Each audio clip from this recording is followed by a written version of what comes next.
आम तौर पर लोग मंत्रों को मात्र कुछ शब्दों की तरह ही देखते हैं, परंतु वे नहीं जानते कि इन मंत्रों की तरंगों में कितनी ताकत होती है। मंत्र हमारे जीवन में बहुत ही सकारात्मक प्रभाव डालते हैं। इन मंत्रों के प्रभाव से व्यक्ति अपने जीवन में फर्श से अर्श तक पहुंच जाता है। मंत्र कुछ ऐसे वैसे शब्द नहीं होते, इन्हें हमारे ऋषि मुनियों और ज्ञानियों ने साधना द्वारा प्राप्त किया है। मंत्रों के स्मरण मात्र से हमारी चेतना जाग उठती है।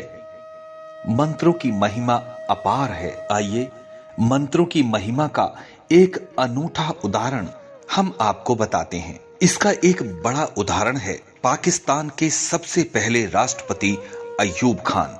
आइए जानते हैं कैसे मूल मंत्र ने पाकिस्तान के एक छोटे से बच्चे का जीवन बदल दिया। ये बात है आजादी के कुछ साल बाद की। आजादी के कुछ साल बाद ही सिखों का एक जत्था पाकिस्तान स्थित ननकाना साहिब के दर्शन के लिए गया।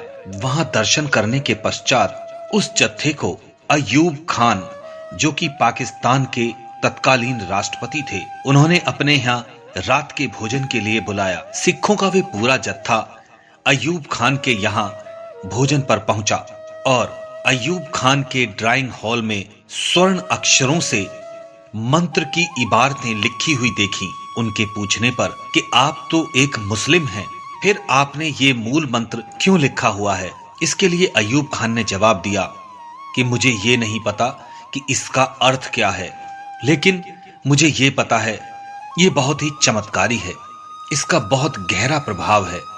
ये बात है पाकिस्तान के शहर एबटाबाद की, जहां एक छोटा सा बच्चा अपने शिक्षक मौलवी से पढ़ने जाता था और रोजाना वो ना पढ़ने के चक्कर में अपने शिक्षक से मार खाता था।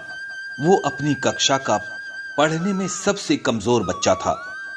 एक दिन रोज रोज की पिटाई से तंग आकर उस बच्चे ने स्कूल ना जाने का फैसला किया। उसके स्कूल के रास्ते में एक गुरुद्वारा पड़ता था। वो बच्चा छुपने के लिए उसी गुरुद्वारा साहिब में जाकर बैठ गया। उस गुरुद्वारा साहिब के मुख्य सेवादार बाबा जी उस बच्चे को जानते थे। उन्होंने उस बच्चे को पास बुलाया और पूछा, ओ अय्यूब, क्या ये तुम्हारा स्कूल जाने का समय नहीं है? तुम यहाँ क्या कर रहे हो?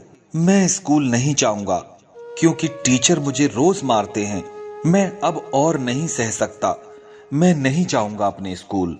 उन बाबा जी ने उस बच्चे को अपनी गोद में बिठाया और कहा, मैं तुम्हें विश्वास दिलाता हूं कि तुम्हें कोई टीचर कभी नहीं पीटेगा, लेकिन तुम्हें मेरी एक बात माननी होगी।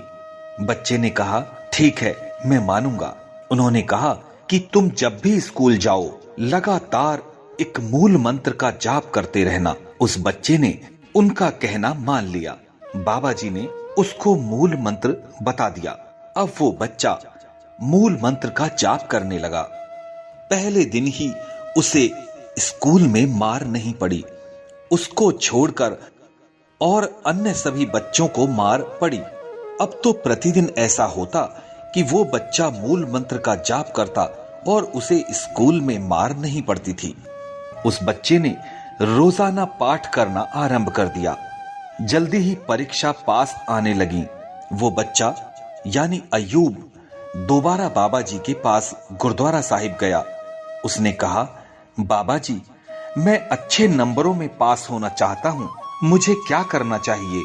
बाबा जी ने समझाया कि इस ही पवित्र मंत्र का जाप करते रहो, इसे कभी नहीं छोड़ना। ये मंत्र श्री गुरु नानक देव जी ने लिखा है। तुम जहां पहुंचना चाहोगे वहां पहुंच जाओगे। बस इस मंत्र को कभी नहीं छोड़ना।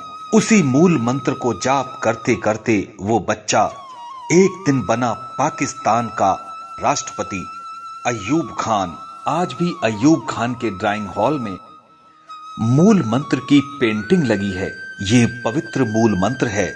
एक ओंकार सतनाम करता पुरख निर्भव निर्वैर अकाल मूरत अजूनी सैभं। गुर प्रसाद।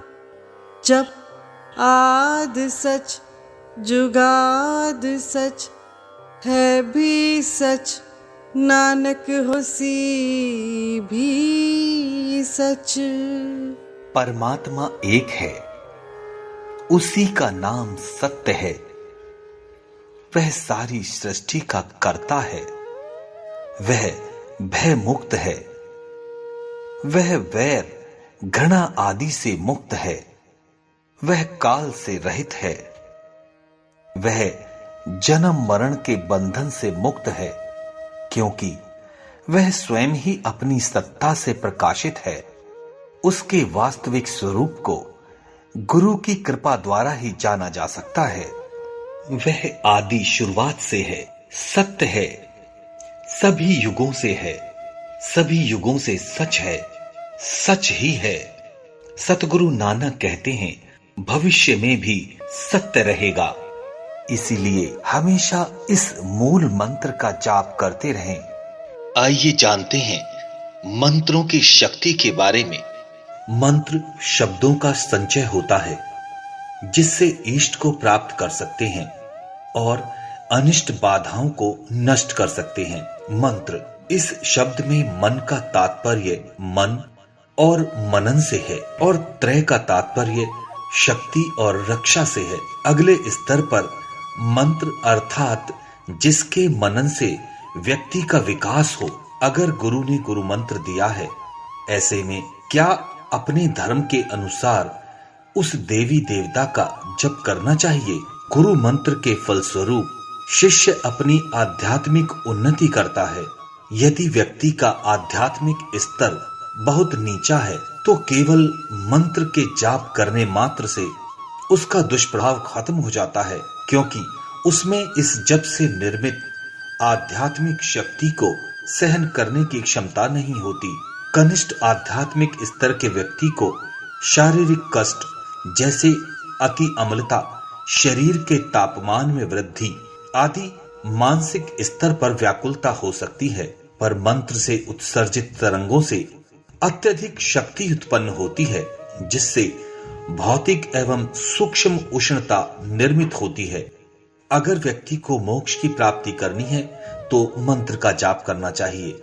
कभी कभी किसी संत या किसी व्यक्ति विशेष के द्वारा कुछ ऐसा मंत्र बता दिया जाता है जिससे उस व्यक्ति के जीवन में चमत्कारी प्रभाव पैदा हो जाते हैं। इसी को गुरु मंत्र भी कह सकते हैं। तो देखा आपने कैसे मंत्र के जाप करने से एक साधारण सा बच्चा जो पढ़ने से भागता था, आगे चलकर सर्वोच्च पद पर पहुंचा। आप भी मंत्र की शक्ति को पहचानें और अपनी भारतीय परंपरा को जीवंत रखें। अपने रोजाना की दिनचर्या में मंत्रों को शामिल करें।